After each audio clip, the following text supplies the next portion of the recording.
Si Mang Kanor ay maagang nagising. Ang hamon ng buhay sa bukid ay hindi nagpapahinga. Kailangan niyang pakainin ang kanyang pamilya. Ang araw ay sumilay na sa silangan, nagbibigay ng gintong kulay sa palayan.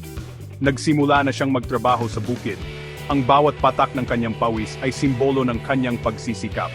Ang hangin ay sariwa, mayamoy ang bagong ani na palay. Mapayapang nagtatrabaho si Mang Kanor. Ngunit sa kanyang puso, mayroong isang munting kirot ng pangamba. May mga kakaibang pangyayari sa kanilang baryo, mga pangyayaring hindi maipaliwanag. Gabi-gabi, may naririnig silang mga kakaibang ingay, parang mga kalikasan ng hayop, ngunit mas nakakatakot. May ilang mga alagang hayop na nawawala, walang makitang bakas. Ang mga tao sa baryo ay nagsimulang magbulungan. Mayroong aswang na gumagala. Ang aswang ay isang halimaw sa alamat ng Pilipinas. Ito ay may kakayahang mag-iba ng anyo. Kadalasan, ito ay nagiging anyong tao sa araw at halimaw sa gabi. Ang paborito nitong pagkain ay ang mga sanggol at laman ng tao.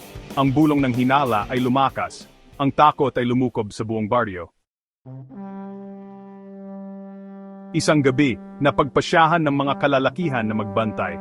Sila ay armado ng mga itak, kawayan at lakas ng loob. Ang takot ay nasa kanilang mga mata, ngunit mas malakas ang kanilang determinasyon. Gusto nilang protektahan ang kanilang pamilya. Naghintay sila ng matagal. Ang lamig ng gabi ay tumatagos sa kanilang mga buto. Biglang may narinig silang kaluskos. Isang anino ang mabilis na kumilos sa dilim. Aswang! Aswang! Sigaw ng isang binata.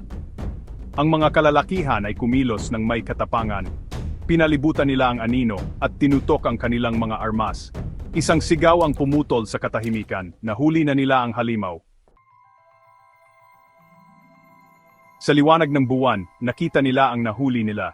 Isang matandang babae, payat at gulo ang buhok. Si Aling Iska, ang manggagamot sa baryo. Ang mga tao ay nagulat. Siya ba talaga ang aswang? O biktima lamang ng kanilang takot? Ang pangyayari na iyon ay nag-iwan ng malalim na sugat sa puso ng mga tao sa baryo.